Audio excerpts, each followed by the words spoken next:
Ya, shalom Bapak Ibu. Pagi hari ini kembali kita mau belajar firman Tuhan ya. Apa yang menjadi pesan Tuhan buat kita di minggu ini judulnya adalah bahu-membahu bergerak ke tujuan Tuhan. Ya. Di situ ada dalam menjadi super team. Ini sesuatu yang luar biasa ya. Dimana kita kemarin sudah membahas pesan ini ya yang sudah disampaikan Bapak Gembala pada hari Minggu. Diambil dari Injil Markus pasal yang kedua ayat yang ketiga dan keempat. Ya, saya bacakan tuh Bapak Ibu semua. Ada orang-orang datang membawa kepadanya seorang lumpuh digotong oleh 4 orang, tetapi mereka tidak dapat membawanya kepadanya karena orang banyak itu. Lalu mereka membuka atap yang di atasnya. Sesudah terbuka mereka menurunkan tilam tempat orang lumpuh itu terbaring.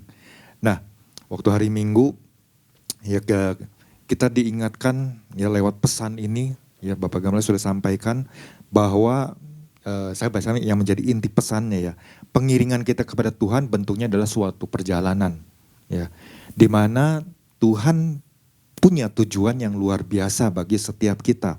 Nah, kita diingatkan bahwa kita ini adalah bagian dari kerajaan sorga ya, partaker of God's kingdom ya, di mana Tuhan mau kita benar-benar paham bahwa kita diselamatkan untuk menjadi perwakilan sorga di bumi ini.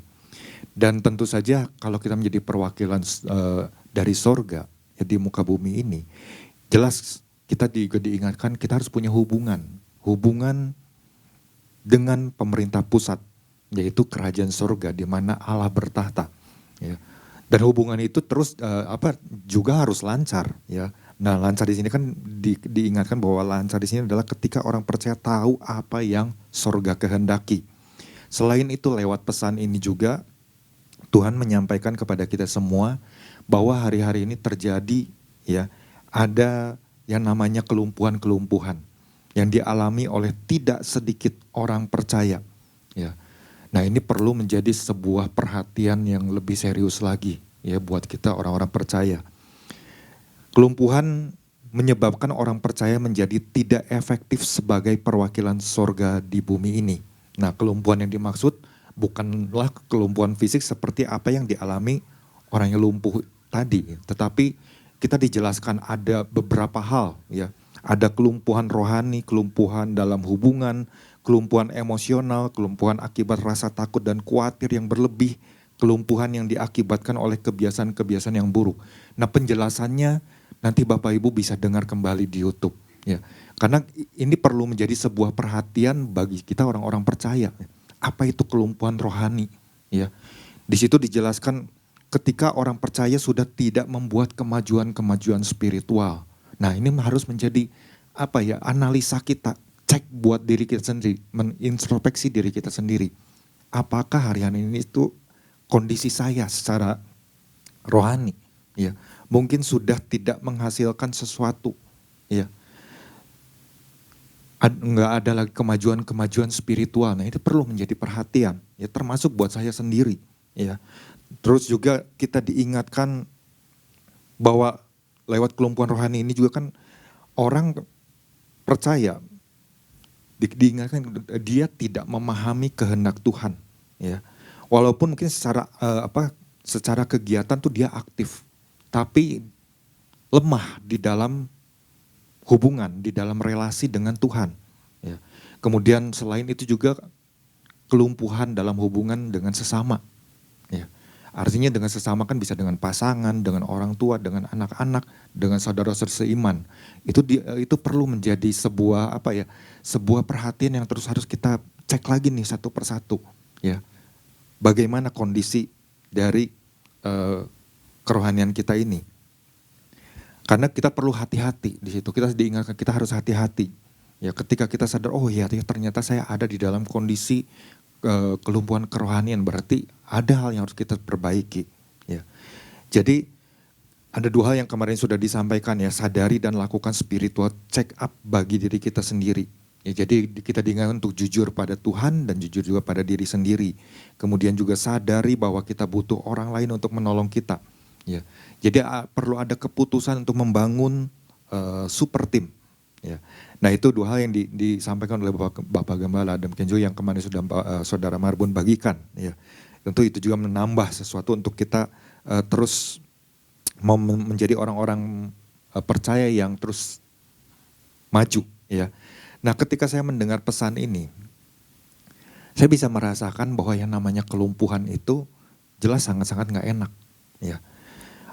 Orang yang tadinya misalnya bisa berjalan, tiba-tiba, secara tiba-tiba, jadi gak bisa berjalan. Tadinya bisa melakukan aktivitas ini, itu, dan sebagainya, tiba-tiba gak bisa. Ya. Kenapa saya bisa merasakannya? Karena mama saya pernah ngalami ya beberapa tahun yang lalu waktu tiba-tiba pagi hari, ya masih subuh, mau bangun, nggak ada tenaga sama sekali dari posisi leher sini ke bawah, nggak ada tenaga sama sekali. Jadi begitu mau bangun langsung terjatuh dari pinggir ranjau, untungnya nggak sampai kena kepala. Ya. Dan dokter mengenali bukan stroke, tapi benar-benar lumpuh. Bisa dibayangkan, ya.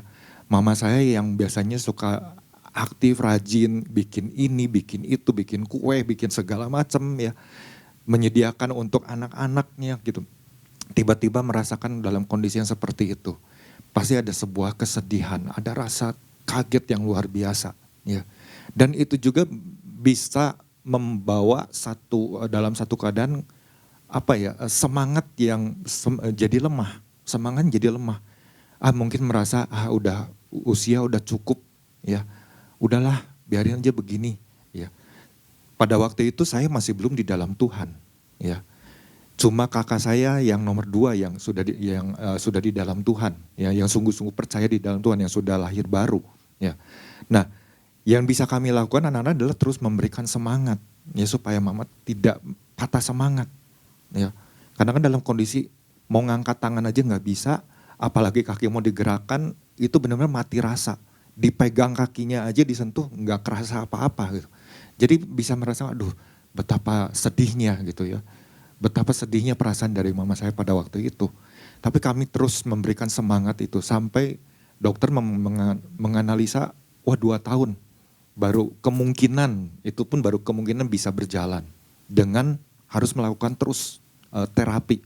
Ya. Tapi untungnya puji Tuhannya adalah bahwa kakak saya pada itu yang sudah percaya di dalam Tuhan. Terus memberikan dorongan, memberikan mendukung di dalam doa, terus menaikkan doa kepada Tuhan sampai ya mendapat kasih karunia juga dari Tuhan. Kesembuhan terjadi, ya. Dalam tempo 3 bulan, ya. Dalam tempo 3 bulan bisa kembali menggerakkan seluruh badannya ini, ya. Apa penyebabnya tidak kita ketahui, cuma secara tiba-tiba aja seperti itu. Nah itu betapa sedihnya gitu ya kalau kita merasakan itu secara fisik.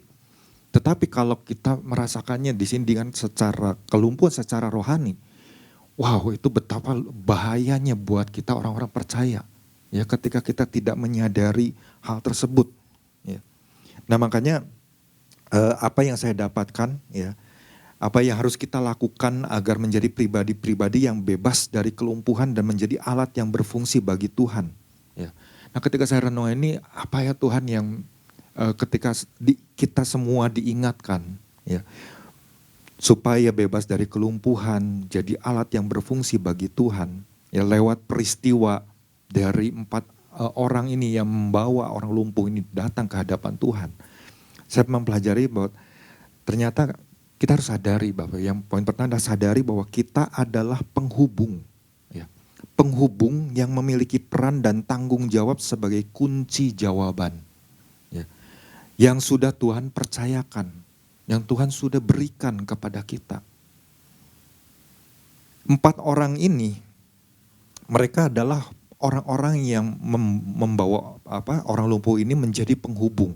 Ya. Penghubung bagaimana caranya supaya orang lumpuh ini bisa sampai di hadapan Tuhan. Tanpa 4 orang ini, orang lumpuh ini akan diam selamanya di atas ranjang, di dalam rumahnya. Tetapi 4 orang ini mereka benar-benar luar biasa. Kemarin kita sudah dijelaskan. Mereka punya pemikiran yang sama, punya tujuan yang sama, punya visi yang sama. Itu luar biasa sekali di zaman itu ya. Dan kalau kisah mereka tercatat di Alkitab, ini artinya ada sesuatu yang penting yang perlu kita pelajari Bapak Ibu. Dan saya melihat ini adalah sebuah tanggung jawab ya yang mereka lakukan loh. Ada peran mereka yang luar biasa. Bagaimana bisa mereka benar-benar berpikir gimana caranya supaya orang ini benar-benar harus sampai kepada Tuhan. Ya. Waktu mereka melihat ada, wah nggak mungkin, mereka nggak kehabisan akal ya. Ini yang sangat-sangat luar biasanya. Artinya mereka benar-benar tahu nih. Ketika mereka sudah memutuskan, ayo kita bawa ya orang ini ke hadapan Tuhan. Artinya mereka udah sepakat. Oke, kita bertanggung jawab ya. Kalau gimana kalau misalnya enggak sampai kepada Tuhan? Enggak, kita harus putuskan harus sampai kepada Tuhan. Nah itulah yang luar biasa. Artinya tanggung jawab inilah yang mereka pegang dan mereka harus selesaikan sampai kepada akhir. Ya, sampai tuntas. Ini yang luar biasa. Ya. Jadi lewat peristiwa ini kan kemarin kita juga diajarkan ada prinsip-prinsip. Ya, prinsip-prinsip lewat apa yang dilakukan oleh 4 orang ini. Ada prinsip tentang saling percaya, kerjasama, ya. Kemudian juga ada kebulatan tekad, ya. Ada prinsip pantang menyerah. Dan saya pikir ada juga ya, ternyata dari semuanya itu tanggung jawab pun harus benar-benar kita lakukan. Ya. Artinya waktu kita mengambil peran itu, oh berarti ada tugas nih yang harus saya selesaikan. Nah kalau kita diingatkan kita sebagai partaker God's Kingdom, artinya kan ada sesuatu yang Tuhan sudah percayakan kepada kita. Tuhan sudah berikan. Dan 4 orang ini mereka tahu bahwa hanya Yesus jawaban buat orang lumpuh ini. Sehingga mereka bagaimanapun caranya orang ini harus sampai ke hadapan Tuhan. Jadi terus dicari nih gimana caranya. Dan mereka sampai membuat sebuah akses yang enggak kepikir mungkin pada waktu itu dari orang-orang lain yang ada di sana. Aksesnya adalah apa? Naik ya ke atas lewat tangga. Kalau Bapak Ibu mungkin lihat di Google cari bagaimana rumah-rumah padanya seperti yang sudah dijelaskan oleh Pak Isa kemarin. Ya di atasnya itu seperti dak beton begitu, tapi bukan dari bentuk beton gitu. Ya seperti zaman sekarang. Tapi dari batu-batu dan bahan-bahan lainnya yang bisa sampai dibongkar seperti itu. Itu artinya wah mereka sampai kepikir punya cara bagaimana bisa membuat sebuah akses supaya bisa benar-benar sampai kepada Tuhan. Ini yang benar-benar harus kita renungkan. Nah sedangkan kita orang-orang percaya hari-hari ini, kita pernah belajar, kita ini adalah orang-orang yang sudah diberikan akses khusus untuk datang kepada Tuhan. Dan akses itulah yang harus kita terus jalin, kita bangun. Supaya kita bisa mendapat terus tuntunan dari Tuhan, jawaban dari Tuhan. Jawaban itulah yang menjadi kunci untuk kita berikan kepada orang lain. Tapi kalau kita mengalami kelumpuhan, ya, kelumpuhan terjadi buat orang percaya, maka kita nggak bisa menangkap. Tumpul, ya. Ketika kita mungkin mendapat pesan, aduh apa ya kok jadi susah untuk memahaminya. Atau salah dalam hal memahami pesan Tuhan. Saya pun bisa mengalami hal tersebut. Ya. Bisa saja saya mengalami hal tersebut. Ya. Dan itu makanya menjadi satu kebiasaan untuk saya selalu datang sama Tuhan, Tuhan kalau misalnya ada sesuatu terus Tuhan kasih tahu, ya. Artinya kan bisa lewat gembala dan lain sebagainya. Saya mau menjadi orang yang terus diajar, ya, mau terus dibentuk, ya, supaya kita jangan merasa wah baik-baik aja lah, enggak, ya. Justru kita harus selalu punya satu sikap yang kerendahan hati, ya. Nah inilah yang dilakukan oleh 4 orang ini, gitu ya. Jadi hal yang sangat saya renungkan, wah ini mereka benar-benar paham ya tugas dan fungsi mereka ketika mereka sudah memutuskan ya, bagaimana bisa membawa orang ini. Ya. Dan saya penasaran orang ini tuh kira-kira orang muda atau atau dia udah usianya udah cukup tua. Ya. Ternyata kalau Bapak Ibu menemukan di dalam versi bahasa mudah dibaca. Di situ ditulis anak muda ternyata. Wah, saya pikir anak muda aja udah ngalami kelumpuhan, ya. Berarti ada sesuatu. Nah, kita nanti akan bahas juga ya di bagian lainnya. Jadi kalau ketika mereka memutuskan seperti ini, jadi waktu mulai dari berangkat sampai bisa ada di hadapan Tuhan, artinya mereka sadar, kita sudah memutuskan ya, kita mau bawa orang ini berarti ada tanggung jawab, ada peran, ada tugas yang harus kita selesaikan. Gimana kalau ada terjadi yang enggak, kita harus selesaikan. Wah, itu satu hal yang harus kita belajar sama-sama. Ya, artinya, oh ya, kalau hari-hari ini Tuhan ingatkan pesan demi pesan kita sebagai orang percaya, ya, punya tugas. Tugasnya adalah apa? Kalau kita terima visi, ya di tahun ini, tahun untuk menyatakan kasih Tuhan, mencelikan orang-orang yang buta, itu adalah sebuah tugas. Dan tugas itulah yang harus kita jalankan. Tapi kalau kita dalam kondisi yang diingatkan Tuhan di sini, ada dalam kondisi kelumpuhan apa saja, ya. Nah, nanti Bapak Ibu pelajari lagi kelumpuhan rohani, kelumpuhan dalam hubungan, mungkinkah gitu kan. Ya. Kita bisa cek lagi, apakah dalam hal emosional, apakah ketika kita terlalu dikuasai oleh rasa takut, khawatir, atau mungkin karena masih ada kebiasaan-kebiasaan buruk, ya, yang masih kita sembunyikan. Nah, itu yang menjadi penghalang-penghalang. Saya dalam kondisi kalau hari ini ya, di dalam tubuh saya ini ada bagian-bagian yang cukup mengganggu. Karena pernah mengalami kecelakaan, ya, kurang lebih 30 tahun yang lalu. Ya sudah menjalani pengobatan, ya, tetapi berjalannya dengan usia itu mengganggu aktivitas dan itu nggak enak, ya. Dan ketika saya renungkan lagi, oh iya Tuhan, dalam hal ini aja bisa mengganggu ya pertumbuhan kerohanian saya. Sekarang ini 2 tangan ini aja, kalau dulu mungkin kalau masih muda kan namanya push up itu suka pakai cuma 2 jari ini aja gitu ya. Atau kadang-kadang suka nantang di push up cuma pakai 1 jari begini. Kalau sekarang ini suka gemetaran seperti cuma 2 jari ini jadi masalah buat saya sendiri, gitu. Ya. Karena apa? Kadang ada otot syaraf di bagian lengan sini yang mengganggu. Kalau misalnya lagi diobati atau kadang-kadang nggak kepegang, tapi dalam keadaan tertentu, dipegang sama sendiri, aduh sakitnya nggak enak ya. Ini sampai ke ujung jari sini, kerasa itu ada titik yang mengganggu. Ya. Belum lagi pernah juga di bagian pinggang sini ya cukup mengganggu juga. Sehingga waktu melakukan aktivitas saja udah gak maksimal. Dan ternyata waktu saya renungkan, iya ya Tuhan, ternyata dalam hal ini aja bisa mengganggu. Tetapi saya gak boleh belajar untuk terus mengeluh. Atau membiarkan akhirnya saya menjadi lumpuh. Ya, lumpuh secara rohani. Saya ingat akan perkataan apa yang Rasul Paulus sampaikan di dalam 2 Korintus 12. Ya, di ayat yang ke-7 sampai 10 ya. Tapi sampai di ayat yang ke-8 yang sampai dimunculkan. 8, 9, 10 nanti ya. Tentang hal itu aku sudah 3 kali berseru kepada Tuhan supaya utusan iblis itu mundur daripadaku. Jadi ada Paulus merasakan ada duri dalam daging. Ya, dia merasakan ada satu kelemahan di dalam tubuhnya. Tapi itu tidak menjadi penghalang bagi dia untuk terus melakukan tugas yang Tuhan sudah percayakan.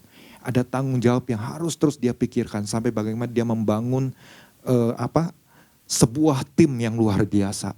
Anak-anak rohani yang benar-benar bisa bekerja sama, bertanggung jawab bersama-sama untuk menyelesaikan tugas yang Tuhan percayakan.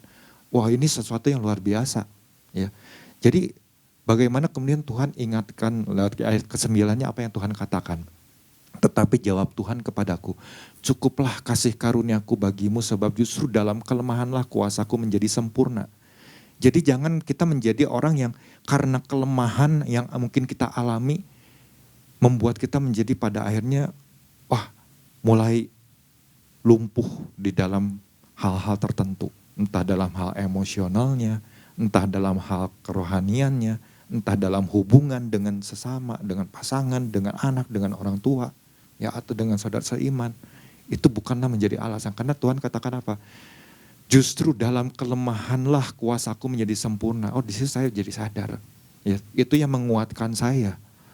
Bahwa Tuhan sekalipun mungkin ini menjadi penghalang, tapi saya nggak boleh membuat diri saya itu justru menjadi semakin undur, semakin jauh. Tapi ini harus saya terus kejar, yang harus terus saya bangun. Ya. Kadang-kadang ada dalam satu kondisi, aduh malas ya ngajak anak-anak, susah gitu. Saya akui itu. Tetapi saya nggak boleh membiarkan hal itu terus terjadi. Saya harus ingatkan lagi ya kepada anak-anak seperti itu. Nah, jelas itu menjadi sebuah rintangan ya ketika kita selalu mengeluh di dalam hal kelemahan-kelemahan. Makanya Paulus bilang sebab itu terlebih suka ya aku bermegah atas kelemahanku supaya kuasa Kristus turun menaungi aku. Ayat yang ke-10-nya. Karena itu aku senang dan rela di dalam kelemahan. Jadi ketika kita mungkin ada mengalami satu kondisi secara fisik ya mungkin lemah. Kita nggak boleh terus membiarkan itu menjadi sebuah keluhan ya sungut-sungut dan sebagainya. Karena kalau itu terus dibiarkan bisa jadi kelumpuhan Bapak Ibu. Tapi justru kita sadar, waduh aku semakin senang walaupun dalam kelemahan. Tapi aku percaya ada kuasa Tuhan bekerja. Aku percaya ada sesuatu, dikatakan di dalam siksaan, di dalam kesukaran, di dalam penganiayaan, dalam kesesakan oleh karena Kristus. Sebab jika aku lemah maka aku kuat. Nah, itulah yang kalau kita melakukan hal itu, kita mempraktikkan hal itu, maka kelumpuhan-kelumpuhan itu ya setidaknya bisa teratasi, ya, bisa mengobati, walaupun tidak mungkin langsung efektif seperti itu, tapi itu bisa menjadi sebuah kekuatan, ya, sebuah kekuatan buat kita sebagai orang percaya. Ya. Nah, kita bisa bandingkan dengan kondisi dari apa yang kalau kita baca di Markus 2 ini, sisi lain dari 4 pemuda yang berlawanan dengan 4 orang ini. Kalau Bapak Ibu baca di ayat selanjutnya ya, di ayat yang ke-6. Tetapi di situ ada juga duduk beberapa ahli Taurat. Beberapa ahli Taurat. Mereka berpikir dalam hatinya, mengapa orang ini berkata begitu? Ia menghujat Allah, siapa yang dapat mengampuni dosa selain daripada Allah sendiri. Tetapi Yesus segera mengetahui dalam hatinya bahwa mereka berpikir demikian, lalu ia berkata kepada mereka, mengapa kamu berpikir begitu dalam hatimu? Jadi ada satu kelompok lain. Ya, kita diingatkan lewat ini. Jangan justru kita sebagai orang percaya tiba-tiba tanpa disadari, oh justru malah kita ada di dalam posisi seperti ahli-ahli Taurat ini. Ahli Taurat ini kan kalau Bapak Ibu baca di dalam perjanjian baru ini kan di kitab Injil ini kan dikecam oleh Yesus. Ya, dikecam oleh Yesus. Kita bisa melihat bagaimana ketika Yesus melakukan sesuatu di dalam pelayanannya. Apa yang dirasakan oleh ahli Taurat ini? Mereka hatinya jengkel. Melihat apa yang Yesus lakukan. Selalu mungkin yang ada dalam pikiran mereka itu iri hati. Selalu mungkin ngawasi apa nih gerak-gerik Yesus nih, apa nih yang akan dilakukan. Nah nanti kita akan laporkan. Ya, seperti itulah. Ya, nah saya percaya kita nggak mau ada di dalam posisi orang-orang seperti ini, yang berlawanan, yang selalu mau mengkritik, ya mengkritik. Oh Yesus lakukan dikritik dan selain sebagainya. Nah begitu juga kita sebagai orang-orang percaya ya hari-hari ini, mungkin dalam segala kondisi keadaan yang kita alami. Tanpa disadari kemudian kita mulai mengkritik, ya. Entah itu terhadap Tuhan, terhadap saudara seiman, ya. Mungkin di dalam keluarga dan sebagainya. Ketika kita melakukan hal itu, oh berarti ini yang harus kita waspadai. Ya jangan-jangan kita mungkin udah mulai masuk nih. Ada di dalam area-area kelumpuhan-kelumpuhan tersebut, ya. Nah ini yang perlu kita sadari, ya.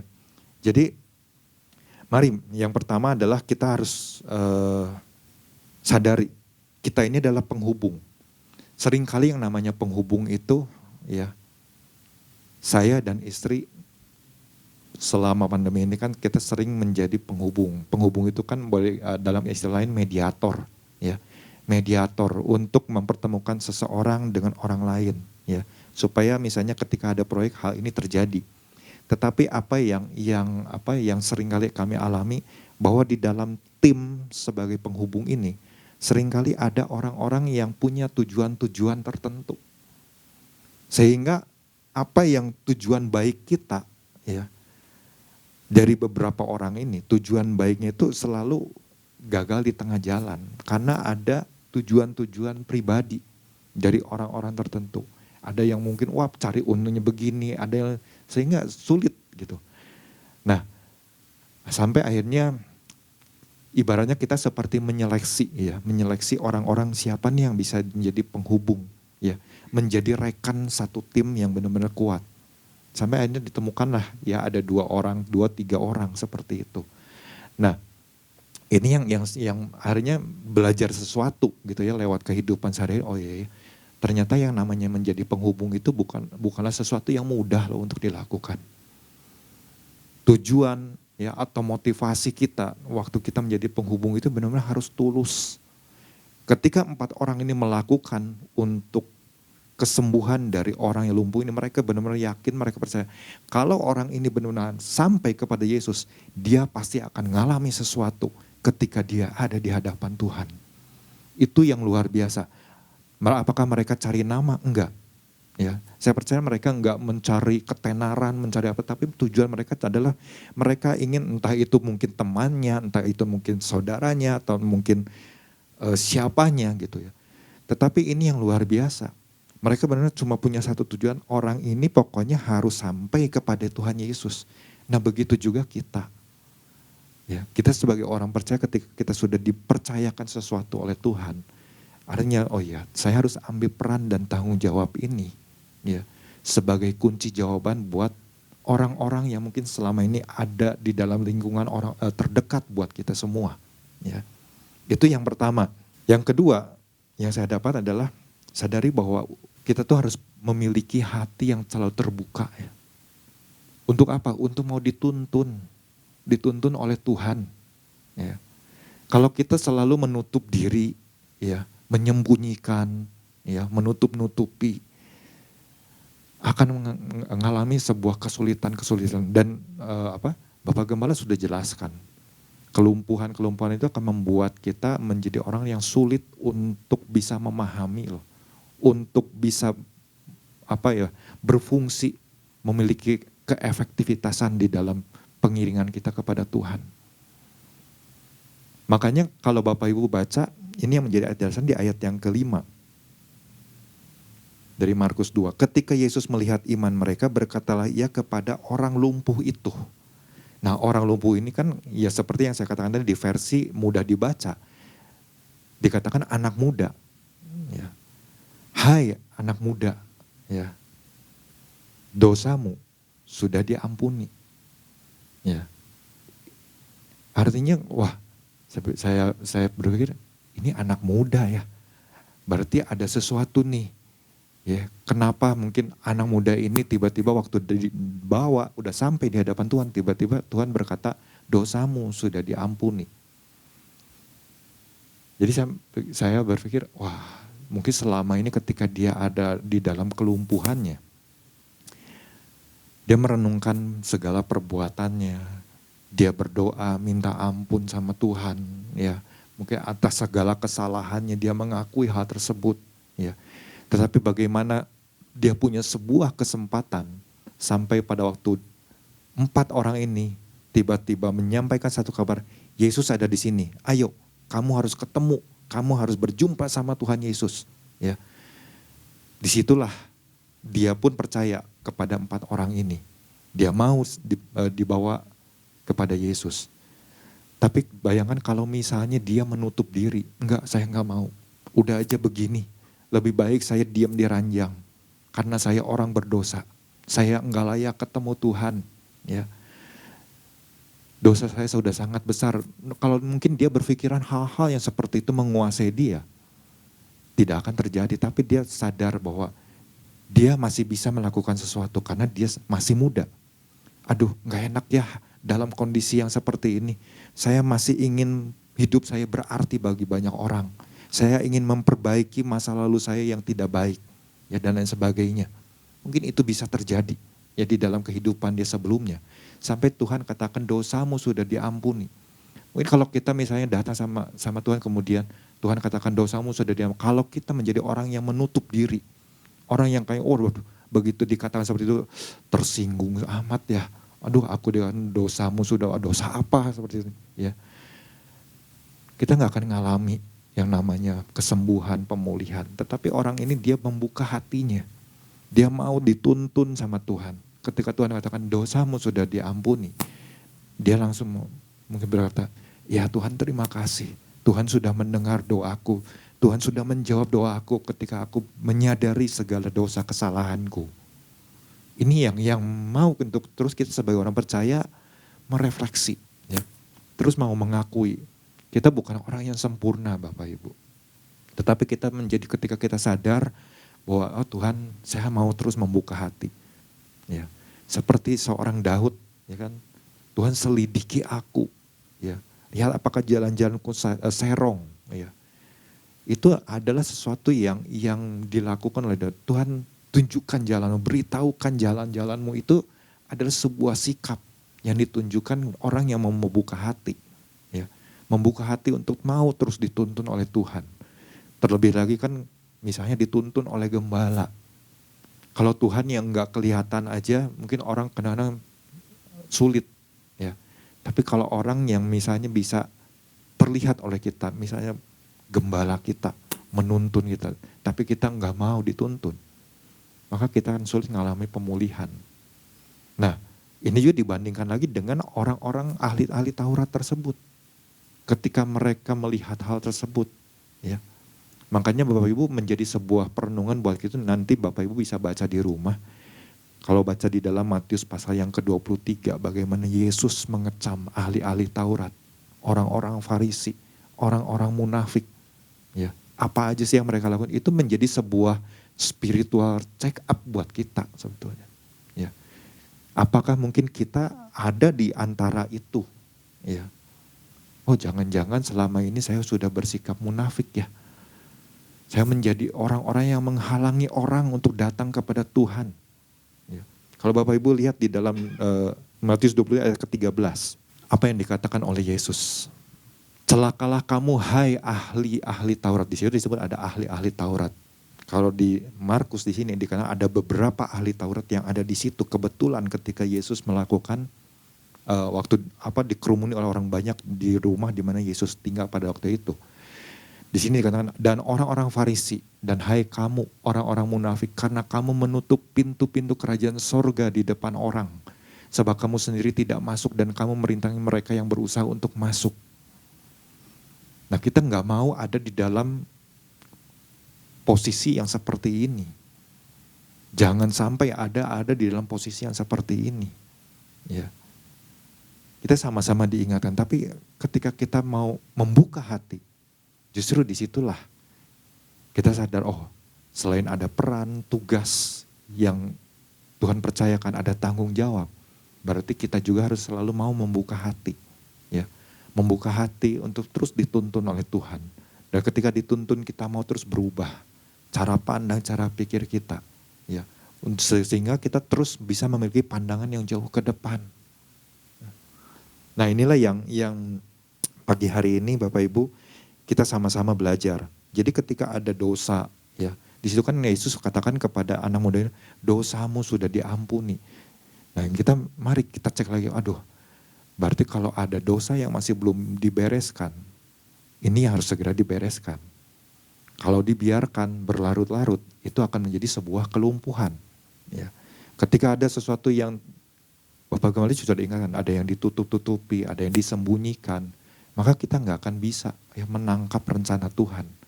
Kita nggak akan bisa terus bergerak ke dalam tujuannya Tuhan. Justru kita menjadi penghalang-penghalang. Kalau kita melihat bagaimana keluarga Nuh, ya, anak-anaknya ketika Tuhan perintahkan bangun bahtera, itu kan sebuah kerjasama yang luar biasa. Mereka bisa membangun bahtera dengan ukuran yang tepat, melakukan dengan tepat. Itu sebuah hal yang luar biasa. Ya. Tapi kalau ahli-ahli Taurat ini, di sini posisinya kan dia selalu menghalang-halangi. Berusaha untuk menghalang-halangi. Udah jangan, kalau bisa jangan percaya sama Yesus. Kalau bisa udah jangan ketemu sama Yesus. Mungkin seperti itu. Ya. Nah ini sangat berbahaya kalau kita sebagai orang percaya itu ada di dalam posisi seperti itu. Pada waktu itu ada beberapa ahli Taurat yang bersikap seperti itu. Ya. Dan Yesus begitu mengecam keberadaan mereka. Dan ketika dikecam pun mereka nggak menyadari, ya, nggak menyadari tentang keberadaan mereka itu sendiri. Makanya Yesus katakan, apa yang diajarkan boleh kamu ikuti yang diajarkannya, tapi segala perbuatan mereka itu jangan kamu ikuti, ya, karena mereka bisa mengatakan tapi mereka tidak melakukan. Nah ini yang perlu kita sama-sama renungkan, ya, supaya jangan ada seperti yang Tuhan ingatkan. Kalau hari-hari ini masih banyak ada orang percaya yang mengalami kelumpuhan-kelumpuhan. Oh berarti kita mulai menyadari, oh saya nggak boleh ada di dalam posisi mungkin seperti ahli-ahli Taurat pada waktu itu yang ada di hadapan Yesus. Ya, mari kita sama-sama Bapak Ibu, ya, kita sama-sama bertumbuh, kita sama-sama maju, kita mau terus sama-sama mencek spiritual kita. Ya, kalau misalnya memang kita sadar, oh ya Tuhan masih ada dosa yang harus saya selesaikan, ada perbuatan-perbuatan yang harus saya putuskan. Ayo ambil keputusan itu supaya kita benar-benar bisa terus bergerak bahu membahu, ya. Seperti tubuh ini Bapak Ibu. Tubuh ini kalau kita cuma satu tangan, ya, mengandalkan satu tangan yang satunya tidak berfungsi. Padahal ini dua tangan ini bisa bekerja sama bahu membahu, ya, menjadi sebuah kekuatan yang besar. Nah, makanya mari kita sama-sama, ya, menangkap pesan ini, kita renungkan kembali. Ya, supaya kita benar-benar bisa mengikuti apa yang Tuhan mau di dalam kehidupan kita sebagai orang percaya. Tuhan Yesus memberkati.